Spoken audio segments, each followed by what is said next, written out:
The day she thought I was weak, I quietly decided to end everything. I was married for 8 years, and for most of that time, I genuinely thought I was a lucky man. My wife was the kind of person who lit up a room. She was charming, confident, and everyone who met her was instantly drawn to her energy. I was the opposite. I was quieter, more reserved, the kind of guy who believed that real love was built slowly, through patience, trust, and showing up every single day. I worked long hours, made sure the bills were always paid on time, and thought that providing a stable, secure life was the greatest expression of my love. But somewhere along the way, she started to see my quiet nature not as strength but as weakness. The change was so gradual I barely noticed it at first. It started with her phone. Suddenly, it was guarded like it held national security secrets. Then came the late nights at work, which became more and more frequent. The warmth in her voice when I called to check in disappeared, replaced by a cool, dismissive tone. Whenever I gently asked if something was wrong, she would flash that brilliant smile and tell me I was just overthinking things. And I wanted to believe her. Honestly, believing her was so much easier than facing the terrifying alternative. But deep down, there was this nagging feeling, this tiny hairline crack forming just beneath the surface of our marriage. The breaking point, the moment the crack shattered, came on a random Tuesday night. She told me she was going out with coworkers to celebrate a big promotion. I wished her well, told her to have fun, and went to bed. She stumbled in just before dawn. The smell of an unfamiliar, expensive cologne clung to her clothes, and her laughter was loud, sloppy, and careless. When I asked where she'd really been, her eyes turned to ice. She didn't apologize or explain. She attacked, accusing me of being controlling and insecure. And in that instant, it hit me like a physical blow. I wasn't her partner anymore. I was an obstacle, an inconvenience. But I didn't explode. I didn't yell. Something inside me went quiet. I just stayed silent, and I started watching, listening, learning. I stopped asking questions because I realized she would only lie. Instead, I paid attention to the details. I noticed the way she started dressing differently for work, a little more provocative. The sudden, intense obsession with going to the gym every single day. The secretive little smiles that played on her lips when she was texting someone. I knew what was happening, but I needed proof, so I did something I never thought I'd do. I hired a private investigator. This wasn't about revenge, not yet. It was about desperation. I just needed to know the truth no matter how much it hurt. And the truth came, delivered in a manila envelope. It was filled with photographs, text message transcripts, and even short video clips that burned themselves into my memory. She was having an affair with her boss, a married man who apparently got a thrill from sneaking around and taking what wasn't his. The pain was unlike anything I've ever felt. It was a physical ache in my chest, a crushing weight that made it hard to breathe. But alongside the pain, something else emerged. Clarity. It was like a switch flipped in my brain. I wasn't filled with rage.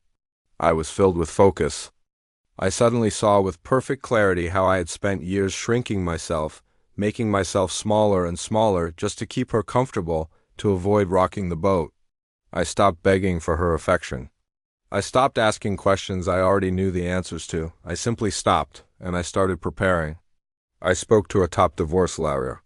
I quietly began gathering my own evidence, securing our finances, and planning my exit strategy completely on my own terms. All the while, she thought she was in complete control. She would openly mock my silence, mistaking it for fear or weakness. I'd overhear her on the phone with her friends, telling them how boring I was, how clueless and pathetic I'd become. Little did she know, while she was laughing at me, I was documenting everything. Every lie, every late night, every secret trip. I even started digging into our finances and discovered she had been siphoning money from our joint accounts to fund her secret life with him. Every single lie she told became another nail in the coffin of the perfect life she thought she was building. The day I chose to act was a Friday. I didn't scream or cry or throw things. I invited her entire family, her closest work friends, and, of course, her boss and his wife to a dinner party at our house. I told everyone it was a surprise celebration for my wife's recent success. She beamed, soaking up the attention, completely and utterly unaware of the storm that was about to break. She was the star of the show, proud and confident, thinking this was all for her. When dessert was served, I stood up. I said I had one more surprise. I calmly connected my phone to our big screen television. The room went silent. And then the screen lit up. Messages, photos, and videos played one after another, a chronological highlight reel of her betrayal. Her triumphant laughter died in her throat. Her boss went ghost white. His wife, sitting right next to him, just started shaking, a low gasp escaping her lips before it turned into a scream of pure rage and heartbreak. I stood there calmly and explained everything, the affair, the stolen money, the years of lies. My voice never wavered. There was no anger in it, just cold, hard certainty. And I think that calm terrified her more than any shouting ever could have. I had copies of all the evidence printed out, and I handed a folder to everyone who mattered in that room. Her world, so carefully constructed, collapsed in a matter of minutes. The fallout was immediate and catastrophic. Her boss lost his job within a week, followed by a very messy and very public divorce. She was fired from her company for gross misconduct and for violating company policy regarding relationships with superiors. The so-called friends who once praised her confidence suddenly ghosted her, wanting nothing to do with the drama. Her family was devastated, not just by what she'd done, but by the sheer, calculated public humiliation of it all. She tried everything. The apologies, the tears, the desperate promises that she would change, that she loved me, but I was already gone. The man she thought she knew, the quiet, accommodating man, no longer existed. The divorce was swift and brutal for her. Because of the overwhelming evidence of her affair and the financial misconduct I had documented, she walked away with almost nothing. The house was sold. I packed my bags and moved to a new city to start completely fresh. For the first time in nearly a decade, I focused on myself. I hit the gym, not out of insecurity, but for my own health and strength.